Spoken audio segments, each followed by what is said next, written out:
कहानी की शुरुआत यूतजा नाम के प्लेनेट से होती है, जहां पर इंसान नहीं बल्कि प्रेडेटर्स रहते हैं। इसी बीच हम इस प्लेनेट के राजा को देखते हैं, जिसके 2 बेटे हैं। अब राजा का बड़ा बेटा बहुत ही ताकतवर और फुर्तीला है, लेकिन राजा का छोटा बेटा, जिसका नाम टेक है, वह इस प्लेनेट का सबसे कमजोर प्रेडेटर है। इसलिए राजा अपने छोटे बेटे से बहुत नफरत करता है और उसे अपना बेटा मानने से इनकार कर देता है। दरअसल इस प्लेनेट का एक रूल है कि जो तुमसे कमजोर है उसे मार दो, यानी कि कमजोर प्रेडेटर की इस प्लेनेट पर कोई जगह नहीं है और जो ताकतवर है वही इस प्लेनेट पर सरवाइव कर सकता है। इसलिए राजा अपने बड़े बेटे को उसके छोटे भाई टेक को मारने का ऑर्डर देता है, जिसके बाद बड़ा भाई छोटे भाई को मारने के लिए राजा से दूर एक गुफा में ले जाता है और यहाँ यह दोनों एक दूसरे से लड़ पड़ते हैं, जहाँ यह दोनों एक दूसरे पर काफी जोरदार वार करने लगते हैं। लेकिन छोटा भाई कमजोर होने की वजह से बड़े भाई के सामने ज्यादा देर तक टिक नहीं पाता और आखिर में बड़ा भाई टेक को मारने ही वाला होता है, लेकिन फिर वो रुक जाता है और टेक को जिंदा छोड़ देता है। दरअसल बड़ा भाई अपने छोटे भाई टेक से बहुत ज्यादा प्यार करता है और वो नहीं चाहता कि मेरा छोटा भाई मारा जाए। और कुछ देर पहले बड़ा भाई अपने छोटे भाई से इसलिए लड़ रहा था ताकि टेक लड़ने के लिए ट्रेन हो जाए। अब यहाँ टेक अपने बड़े भाई से कहता है कि मुझे भी तुम्हारी तरह इज्जत चाहिए और एक दिन अपने फादर के सामने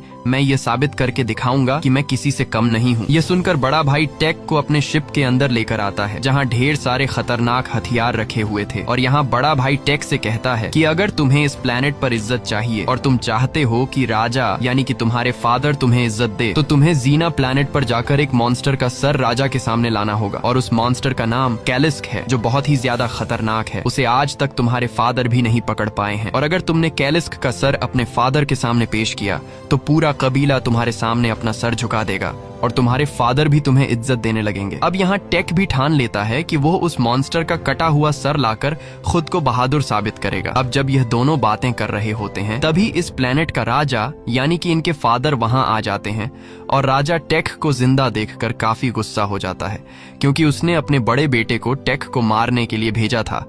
अब यहाँ राजा अपने बड़े बेटे को कहता है कि अभी तक तुमने इस कमजोर प्रेडेटर को क्यों नहीं मारा। अब यहाँ बड़ा बेटा अपने फादर से कहता है कि हमें टेक को एक आखिरी मौका दे देना चाहिए, आखिरकार वो आपका बेटा है। लेकिन राजा बड़े बेटे की कोई बात नहीं सुनता और कहता है कि इस कमजोर प्रेडेटर को मैं अपना बेटा नहीं मानता, ये मेरा बेटा नहीं बल्कि मेरे नाम पर एक कलंक है। यह बात टेक को बहुत बुरी लगती है और वो अपने फादर से कहता है कि प्लीज मुझे एक मौका दे दो, एक दिन मैं तुम्हारा नाम इस प्लेनेट पर फख्र से ऊंचा कर दूंगा। लेकिन बेरहम राजा को अपने बेटे पर जरा सा भी तरस नहीं आता और वो लेजर लाइट से टेक को बंदी बना लेता है, जिसके बाद वो अपने बड़े बेटे से कहता है कि टेक को खत्म कर दो। अब यहाँ बड़ा भाई राजा के ऑर्डर को मानते हुए टेक के करीब जाता है और तलवार उठाकर उससे टेक का सर उड़ाने